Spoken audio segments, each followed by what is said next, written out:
What's good, money team? First predictions video ever. The future will be glorious and you have found your way to be with us from day one. Incredible work, I'm proud of you. If you haven't watched my introduction video yet, I advise you to do so now. Let's get it, boys. First of all, onto my CDL picks. I think we are looking at easy money this weekend in the CDL, guys. The bookies have, of course, based the odds making on the first few weeks of games at the end of last year. The thing is though, there has been a new patch ever since then that changed spawns on most of the respawn maps.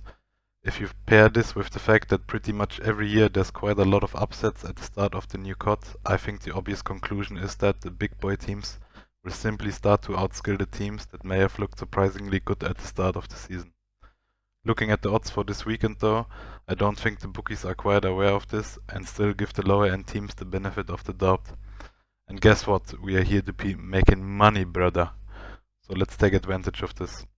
And while my 4 bets for the CDL this weekend may sound a little NPC-ish, I understand that. I still think every single one of them were given wrong odds, and that is what we are looking for.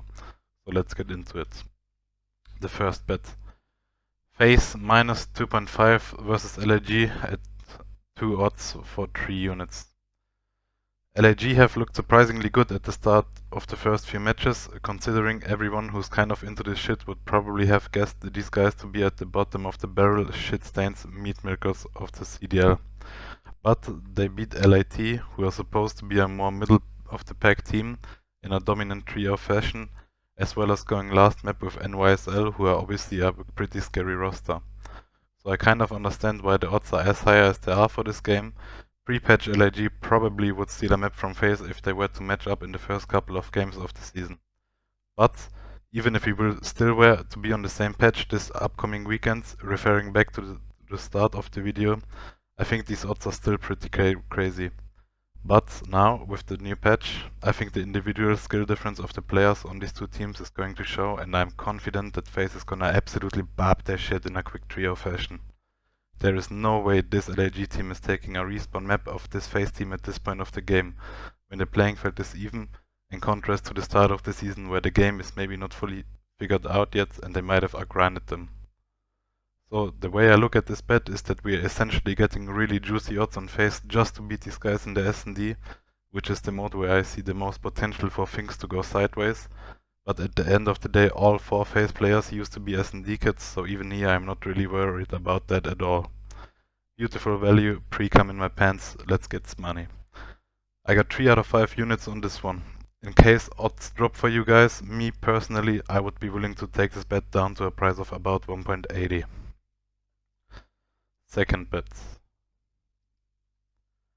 NYSL minus 1.5 handicap versus Rocker at 1.61 odds for 4 units.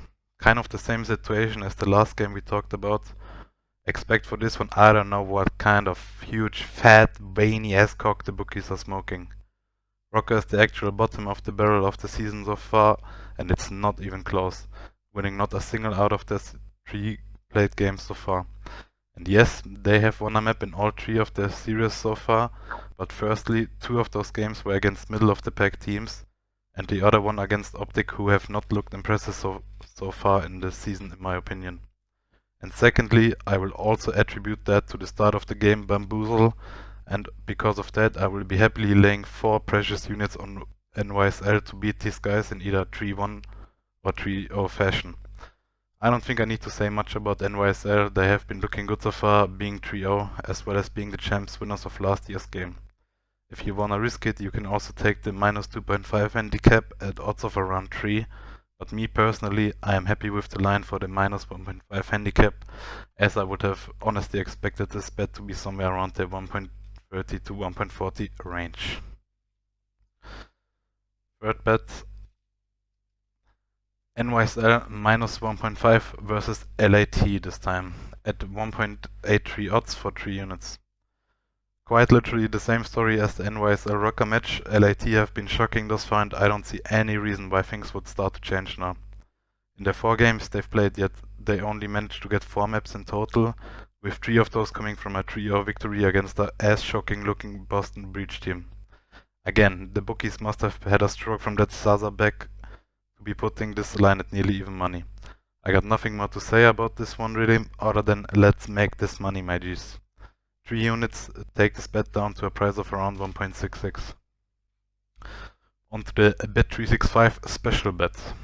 I got Skies to have the most kills versus accuracy in the NYSL versus Rocker game at 1.57 odds for 4 units.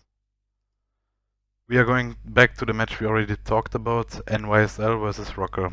While Skiles is definitely not an AR with the job to go hard and slay on a map, he still shoots straight as fuck and can definitely pop off at any point of the game, even though it is not his role, which could be seen when NYSL played LIG and he got like 3 sets of full streaks in a single map of control.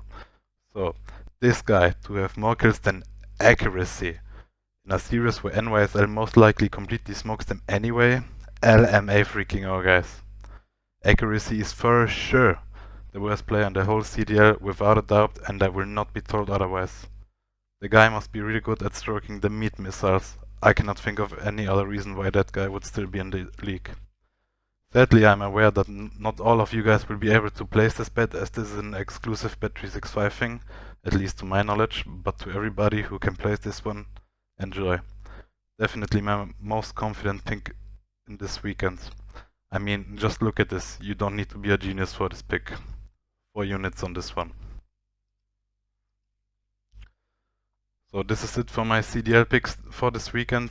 If I'm detecting anything valuable as the weekend goes on, I will of course keep you guys updated. Now on to my UFC picks for this week, which are only going to be 2, as I think this fight night is extremely tricky to bet.